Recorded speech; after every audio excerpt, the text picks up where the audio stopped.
안녕하십니까. JTB 시사진단입니다. 한반도에 따뜻한 봄바람이 불고 있습니다. 이 봄 기운에 힘입어서 꽃을 피우고 또 열매를 맺게 해야 할 텐데 그렇게 하기까지 지역 단위에서 작은 일이나마 무슨 일을 해야 하는 것인지 또 어떻게 해야 하는 것인지 생각해보는 시간 가지려고 합니다. 자, 오늘 얘기 김성희 총장 그리고 이강호 국장 두 분과 이야기 나누겠습니다. 어서 오십시오. 안녕하세요. 예. 자, 먼저 남북 정상의 이 판문점 선언 가운데 남북 교류에 관한 내용 잠깐 보겠습니다. 존경하는 남북의 국민 여러분, 해외 동포 여러분, 나는 김정은 위원장과 함께 남북 모두의 평화와 공동의 번영과 민족의 영원인 통일을 우리 힘으로 이루기 위해 담대한 발걸음을 시작했습니다. 남과 북의 당국자들은 긴밀히 대화하고 협력할 것입니다. 민족적 화해와 단합을 위해 각계각층의 다양한 교류와 협력도 즉시 진행할 것입니다. 더 늦기 전에 이산가족들의 만남이 시작될 것이며 고향을 방문하고 서신을 교환할 것입니다.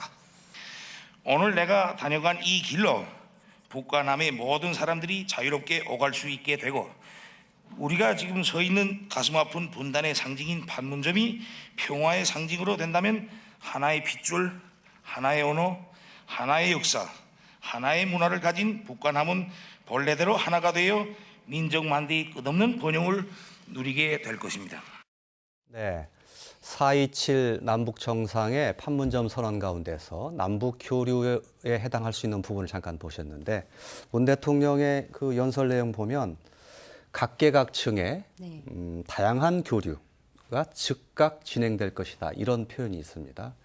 이것은 굉장히 그 북한과도 북측과도 상당히 공감대가 어느 정도 있기 때문에 이렇게 합의문이 발표가 된 것이다 이렇게 봐야 될 텐데요. 어떻습니까? 아무래도 그 남북이 평화와 번영의 공동체로 가기 위해서는 정부와 정부 간의 교류도 중요하지만 지역과 지역 간의 교류, 또 주민과 주민 간의 교류가 이루어져서 통합이 이루어져야 될 것 같습니다. 그러기 위해서는 지자체와 민간이 교류 협력에 적극적으로 나서야 되고 그러면서 공동체로 이렇게 지향을 시켜 나가야 되거든요.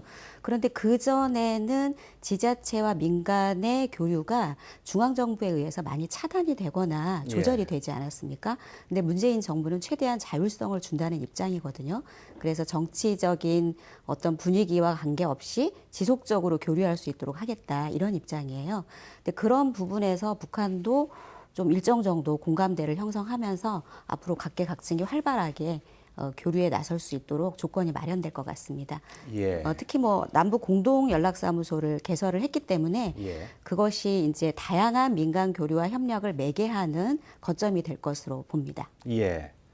벌써부터 그 교류에 관한 얘기가 많이 나오고 있습니다. 지역 단위 또 중앙 단위에서. 그렇습니다. 예. 어떤 부분이 가장 먼저 좀 이루어질 수 있을 것이라고 기대를 해볼 수 있을까요? 예, 일단 자치단체에서 이제 할 수 있는 사항은 사업을 알뜰한 사업을 발굴해서 준비하는 문제가 중요하다고 봅니다.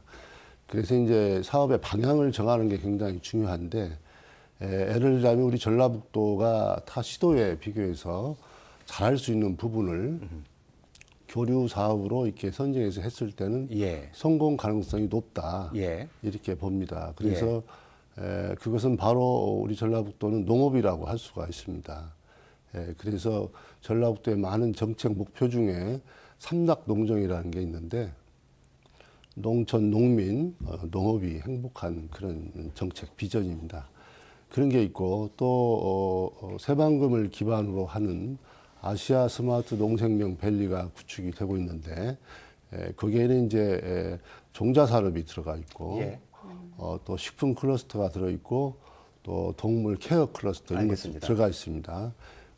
그다음에 이제 농촌진흥청이 와 있고 그래서 이러한 부분에 많은 IT팀을 가지고 북한과 교류를 한다면 반드시 경쟁력이 있다. 그래서 이런 방향을 잡는 게 중요하고 그래서 이런 모든 가능성을 우리가 두고 어떤 분야에 제한을 두지 않고 지금 사업 발굴에 임하고 있습니다. 알겠습니다.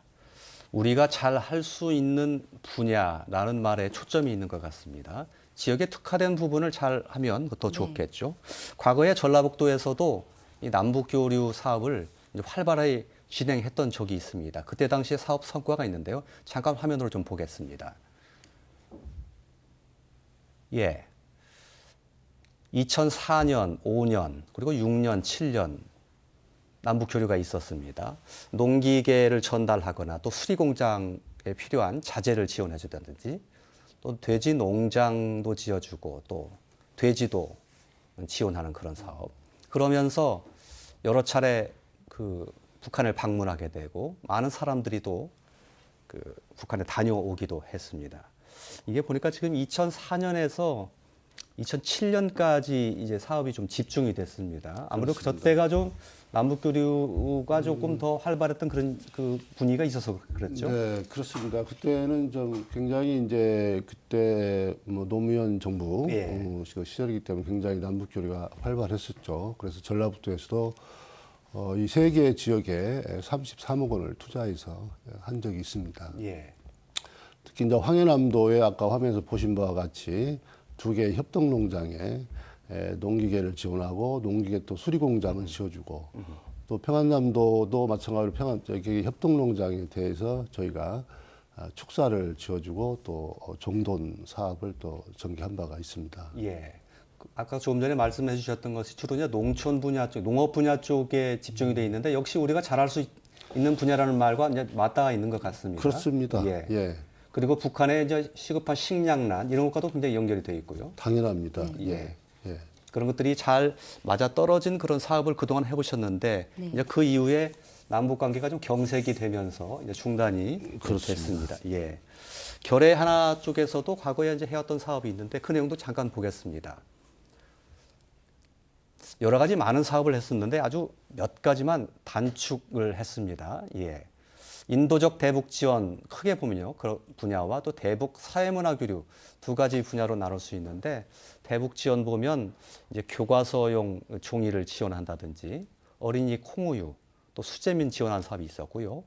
사회문화 교류 사업으로 북한의 문화유적 답사한다든지 북한의 교육시설 참관하는 그런 사업들이 있었습니다. 이 사업들도 사실은 좀 오래전에 중단이 된 걸로 제가 알고 있는데 그렇지요? 네, 저희가 2005년부터 이 사업을 진행을 했는데요. 2008년에 교과서용 종이 지원하고 그때는 또 협동농장 현대화 사업을 추진을 했습니다. 그러고 난 다음에 교육자들과 또 완주군 군민들과 같이 평양을 방문하고 가을에 평양 방문했는데 2009년부터는 이제 사업이 중단이 됐죠. 조금 안타까운 측면이 있으셨겠네요. 그렇죠. 예. 예. 그 전에 저렇게 많은 그 사업들을 해오셨을 때 저런 사업들이 가져오는 그 효과라고 할까요? 성과 어떤 의미가 있었다고 그 뒤돌아보게 되시는지요? 저희가 주로 인도적 대북 지원 사업을 했고 사회문화 교류 사업을 했는데요. 특히 인도적 대북 지원 같은 경우에는 북한 주민들이 남한에 대해서 굉장히 친숙함을 느끼게 되는 것 같아요. 아무래도 고맙죠. 어려울 때 도와주니까요. 그래서 남북한 주민들 간의 신뢰관계를 돈독히 하는데 굉장히 큰 기여를 했다고 생각을 합니다. 또 사회문화 교류 같은 경우에는 우리가 북측에 대해서 좀 더 잘 이해할 수 있도록 만들어줬던 것 같아요. 예. 뭐 평상시에는 북에 대해서 나름대로의 편견을 가지고 있었지만 막상 가보니까 말도 통하고 문화도 이해되는 측면이 많고 또 북한 주민들의 선량한 모습도 보게 되고 그러면서 북한에 대한 이해도를 상당히 높였던 것 같습니다. 예. 그런 측면에서 굉장히 남북 교류는 굉장히 중요하다. 그렇죠. 예, 그렇게 강조를 해주신 것 같습니다. 예. 지금까지는 이제 그 과거의 얘기였습니다. 과거에 어떤 남북 교류 사업이 펼쳐졌나 하는 거 얘기 들었었는데 앞으로는 이제 이런 해빙 분위기를 딛고서 앞으로 어떤 남북 교류 사업을 펼쳐나갈 것인가 이게 중요한 얘기 될 텐데 그 얘기를 진행하기에 앞서서 최근에 그 남북 정상회담에 지켜본 전라북도 도민들의 인터뷰를 좀 모아놓은 게 있습니다. 잠깐 보시고 이어나가겠습니다.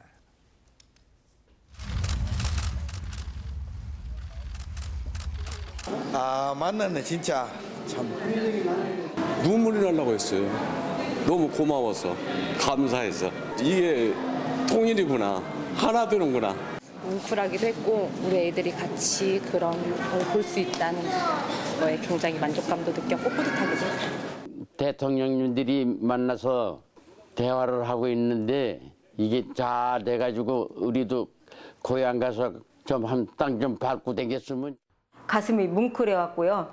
저는 정말 내일이라도 당장 개성으로 달려가서 그 같이 일했던 사람들과 손잡고 다시 일하고 싶고. 저도 남북에 대한 통일이나 이런 거에 관심이 많았는데 이렇게 직접 남북 회담을 연 거를 보니까 감회가 새롭고, 평화, 화해, 공존, 협력 이러한 것들을 이야기했던 것들이 공허한 메아리가 아니고 이렇게 현실적으로 우리가 피부로 느낄 수 있는 그런 소중한 역사적인 순간이었다고 생각을 합니다. 나 이번에 못 만나면은 이제 죽지. 야단 아홉인데 살겠어? 내 소원 좀 이루어졌으면 좋겠어. 예, 가슴이 뭉클했다. 또 마지막에 할머님, 내 소원 이루어졌으면 좋겠다는 말씀이 가슴에 와 닿는 것 같습니다. 말씀드린 대로 앞으로 이제 전라북도에서 어떤 교류 사업을 펼쳐나갈 것인지 좀 화면으로 잠깐 좀 보겠습니다. 예, 여러 가지 사업 중에서 일부만 이것도 발췌를 한 것인데요. 산림복원, 일종의 나무 심어주는 사업이라고 볼 수 있겠습니다. 또 자원순환형 농축산단지 조성, 축산농자랑을 조성하고 거기서 나온 축분 같은 걸로 비료도 만들고 또 발전도 하고 하는 그런 사업들을 한번 진행해 보겠다, 이런 내용인데요. 이강욱 국장님, 사실 저 사업은 오래전부터 조금 준비가 됐던 사업이죠? 그렇습니다. 이제 그 남북 관계가 그렇게 경색이 되는 기간이었죠. 그러니까 2년 전에 한 2016년도에 저희들이 3개의 사업을 이렇게 준비를 해서 통일부에 승인 신청을 했던 사업입니다. 그 중에 하나는 이제 평안남도 남포시에 저희가 2007년도에 축사를 지어준 부분이 있는데 그 부분을 추가로 지원하는 문제가 하나 있었고, 예. 또 잠깐 화면에서 나왔습니다마는 북한이 공식 지정한 농축산 경제개발구역이 있습니다. 그 안에다가 자원순환형 농업단지를 해주는 그런 계획을 구상을 했었습니다. 예. 또 한 가지는 이제 산림 복구, 복원을 시켜주는 그런 사업 3가지를 구상해서 약 총 사업비가 160억 원 규모였었는데, 예. 그때 당시 이제 북한의 그 4차 핵실험, 또 미사일 발사 이런 것 때문에 정부에서 방북 금지가 떨어지고 또 이제 개성공단 철수 이런 분위기 때문에 통일부에서 허가를 안 내준 것이죠. 예. 2016년도에 저런 사업을 준비를 해놨었는데 얼어붙은 남북 관계 때문에 불발됐다, 이런 것이고요. 그렇습니다. 그렇다면 지금이라도 저걸 다시 한번 이렇게 세울 그런 준비를 하게 될 것이고, 또 다른 사업도 좀 발굴할 계획이 있으십니까? 그렇습니다. 지금 이제 그 한 2년 경과가 됐는데 일단 무엇보다도 북한에서도 어떠한 뭐 상황 변화가 있을 수도 있고, 예. 그래서 일단 북한의 어떤 입장을 한번 들어보고 가급적이면은 그게 이제 정부의 방침에도 맞는다면 예. 다시 추진할 수 있는 문제를 검토를 하겠습니다. 예. 정부의 방침과도 가급적 맞는 것, 또 그리고 북측에서 가급적이면 원하는 그런 사업들을 하면 더 좋겠다, 그런 네, 말씀이시네요. 그렇습니다. 예. 네. 마침 지금 저중에서 산림복원 사업은 정부에서도 엊그저께 TF를 구성해서 산림복원을 추진하겠다, 이런 사업이 있어서 상당히 좀 합이 좀 잘 맞는 것 같습니다. 그렇습니다. 이제 과거에 전라북도가 먼저 이렇게 추진했던 사업이고, 또 이제 현재 북한 실정에 아주 수요가 있는 그런 사업이 된 것 같습니다. 정부의 정책에 부합되기 때문에 저 문제는 이제 많은 공론화 과정을 거쳐서 전라북도가 재도입하는 방안으로 이렇게 검토를 할 수가 있겠습니다. 예. 그동안 그 남북 교류 사업이 이제 일정 정도 중단이 되면서 어쨌든 이 교류 사업도 어느 정도 예산이 수반되는 것이니까요. 그렇습니다. 예. 그런데 그렇게 못하는 기간 동안에 상당히 좀 예산이 많이 절약된 게 있다면서요. 그렇습니다. 전략보다는 저희가 많이 비축을 했죠. 예, 비축이요. 예, 그렇습니다. 그때 이제 경제 국면으로 갈 때, 물론 전체 자치단체 다 마찬가지입니다만, 뭐 거의 남북 교류가 체육행사 말고는 예. 거의 중단된 상태였는데, 예. 저희가 2008년도에 남북 교류 협력에 관한 조례를 제정하고, 예. 그 조례를 근거로 10년간 꾸준히 저희가 시군과 함께 남북 교류 협력 기금을 조성을 해왔습니다. 예, 그래서 예. 지금 현재는 한 100억 원 가까운 그런 예. 예산인데 이 예산은 서울 경기에 의해서 저희가 세 번째 받습니다. 예. 그래서 사업이 확정이 되면 언제라도 예산에 이렇게 반영해서 집행을 할 수 있는 그런 상황입니다. 예. 사업이 시작된다면 상당히 뭐 힘을 줄 수 있는 그런 종잣돈 역할을 할 수 있을 것이라고 생각이 됩니다. 결의 하나 측도 여러 가지 사업 계획을 뭐 아이디어 차원이라고 말씀을 하십니다만 가지고 있다고 하는데 한번 잠깐 볼까요? 예. 세계 소리축제에 북한 예술단 초청. 얼마 전 그 평창 올림픽 때도 예술단 와서 상당히 인기를 끌었었죠. 고구려 유적이나 우리 지역에서는 동학 유적 같은 것을 서로 공동 답사하는 그런 방안. 제가 볼 때는 아주 그 좋은 내용으로 여겨지는데 일단은 아이디어 차이라고는 하지만 이제 뭐 그 불을 붙일 수 있는 그런 계기는 됐다고 봐야 되겠네요. 네. 아무래도 이 예술 문화 분야는 남북 주민들이 서로를 이해하는 데 있어서 굉장히 큰 보탬이 되고요. 또 하나 좋은 점은 시민들이 광범위하게 참여해서 예. 통일 문제에 관심을 가질 수 있는 계기가 되는 것 같아요. 예. 특히 우리 전라북도가 농업이나 축산 이 분야에도 강점이 있지만 아무래도 전통문화 이 분야도 우리가 강점이잖아요. 예. 그래서 이 문화를 매개로 해서 북한과 교류를 한다면 굉장히 좋은 성과를 얻을 수 있고 도민들의 호응도 굉장히 좋을 것 같다는 생각이 듭니다. 그래서 세계 소리축제나 아니면 전주 국제영화제나 이런 분야에서 남북교류가 일어났으면 좋겠다라고 하는 생각을 가지고 있고요. 예. 북한 문화유적 답사는 과거에도 저희가 했던 사업인데 예. 북한도 굉장히 이 분야를 선호하고 있습니다. 예. 예전에는 저희가 인도적 지원 사업을 많이 했지만 지금 인도적 지원 분야는 북한이 좀 꺼리고 있거든요. 예. 그래서 쌍방이 윈윈할 수 있는 사업을 전개하기를 원하는데 북한에 있는 문화유적 또 자연 환경 이런 것들을 남한 사람들이 많이 와서 보기를 원하고 있어요. 그래서 예. 보다 많은 도민들을 모시고 북측을 방문하는 것 자체가 알겠습니다. 남북교류일 것 같습니다. 예. 인도적 사업이나 그 사회문화 교류는 거기에 해당되지는 않겠지만 사실은 이제 도에서도 여러 가지 사업 계획을 세우고 있는데 네네. 산림보건도 그 중에서는 예외가 되고 있지만 지금 국제사회의 대북 제재가 지금 계속 이루어지고 있지 않습니까? 예, 맞습니다. 혹시 그 부분 때문에 예를 들면 뭐 농업 부분에 가서 지원을 한다든지 이런 것들이 조금 혹시 걸림돌이 되지 않을까 싶은 생각이 드는데 거기에 대한 총장님 생각은 어떠십니까? 현재는 어느 정도 제약이 따를 것 같습니다. 그래서 예. 산림이 먼저 나오고 있는 것은 산림협력 분야는 제재 대상에 포함되지 예. 않기 때문에 예. 먼저 일어나고 있거든요. 그래서 이제 관건은 북한하고 미국하고 정상회담이 예. 순조롭게 잘 진행이 되고 예. 북한의 비핵화 과정이 단계적으로 진행이 된다면 제재도 역시 단계적으로 풀릴 것 같습니다. 예. 그러면 남북 교류의 폭도 단계적으로 넓어지겠죠. 예, 알겠습니다. 한 가지 마지막 질문 드린다면요. 네. 조금 전에 그 시민들이 광범위하게 참여할 수 있는 측면에서 사회문화 교류가 좋다 이렇게 말씀하셨는데 일반인의 입장에서 저런데 좀 참여하고 싶다 하면 어떻게 해야 되는 겁니까? 나도 좀 가서 좀 해보고 싶은데 이런 사람이 있다면? 일단 전북 결의 하나에 전화를 해야 되겠죠. 예. 전북 결의 하나가 지금 한 4천여 명의 회원들을 모시고 있는데요. 예. 일단 회원들을 대상으로 해서 주로 홍보를 하고 있습니다. 예. 또한 이제 달라진 조건에서는 남북 교류가 굉장히 크게 확대될 것이기 때문에 예. 언론을 통해서 또 도나 지자체와의 어떤 협력을 통해서 좀 광범위하게 알리도록 하겠습니다. 예, 알겠습니다. 한 가지 남은 얘기가 오는 10월 달에 익산에서 열리는 전국체전에 북한의 관계자들을 좀 초청했으면 좋겠다는 얘기가 오가고 있는데 이와 비슷한 사례가 1년 전에 무주에서 세계 태권도 선수권 대회가 열렸을 때가 있었습니다. 그 당시의 영상을 좀 잠깐 한번 보고 이어나가겠습니다.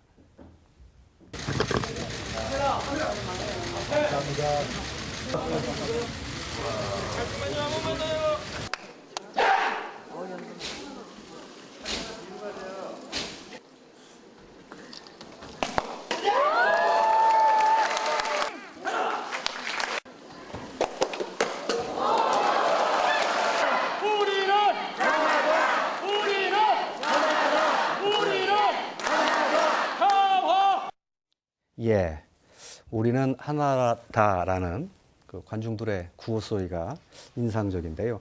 어떻습니까? 익산 그 체전 10월 달에 열리는 대회에 북한 선수단 초청하는 문제 어떻게 이루어지고 있습니까? 예, 지금 익산시가 이제 최근에 전국체전에 북한 선수를 초청한다는 의사 표명을 했죠.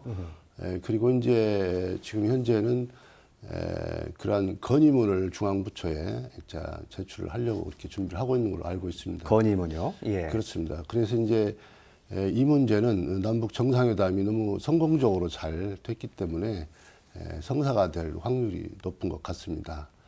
다만 이제 이것을 추진할 때는 몇 가지 이제 정부하고 협의 이런 절차가 남아 있습니다. 그 중에서 가장 중요한 부분이 대한체육회의 입장입니다. 그게 대한체육회 이제 그 전국체전 운영 규정을 보면 일단 선수단 유치 같은 초청 같은 것은 좀 제한이 되고 있고 응원단이랄지 또 공연팀이랄지 시범팀이랄지 이런 것들은 이제 허용이 되는 걸로 알고 있습니다. 그래서 대한체육회 입장이 나오고 이러한 초청 계획이 수립이 되면 도에서도 그걸 같이 협조를 해서 문화관광체육부나 통일부에 같이 건의를 할 계획입니다. 예, 건의문 그 준비하고 있고 또 그리고 정부와 지금 협상하고 있고 또 뭐 선수단은 아니지만 공연단이라든지 뭐 시범단 정도는 충분히 가능한 것으로 보고 있다. 가능합니다. 그러한 사례가 아주 많고 과거에도 현재 또 남북 관계 너무 관계가 좋기 때문에 열심히 하면 잘 성사가 될 걸로 저희들은 보고 있습니다. 한 가지 참고로 말씀드리면 아까 한반도기 들고 응원하는 모습이 있었는데 전부 결의하나가 한 것이거든요. 그래서 도에서 만약에 그것을 적극적으로 추진해서 성사시킨다면 저희도 도민들과 함께 그 한반도기 들고 열심히 응원해서 북한 선수들의 기분들도 좋아지게 만들고 분위기를 훈훈하게 만들겠습니다. 예, 알겠습니다. 10월 달에 그런 모습 연출되기를 기대를 하겠습니다. 시간을 좀 정리를 해야 될 것 같습니다. 자, 남북 정상회담 이후에 이 한반도의 운명을 갈라놓을, 그런 바꿔놓을 그런 대전환의 시작이 되리라는 그런 염원이 가득한 것 같습니다. 오늘 얘기했던 지역 단위의 남북 교류 그리고 왕래, 접촉 이런 작은 것들이 그런 대전환의 초석이 되기를 기대해 보겠습니다. 자, 오늘 첫 번째 순서는 여기서 이렇게 접도록 하겠습니다.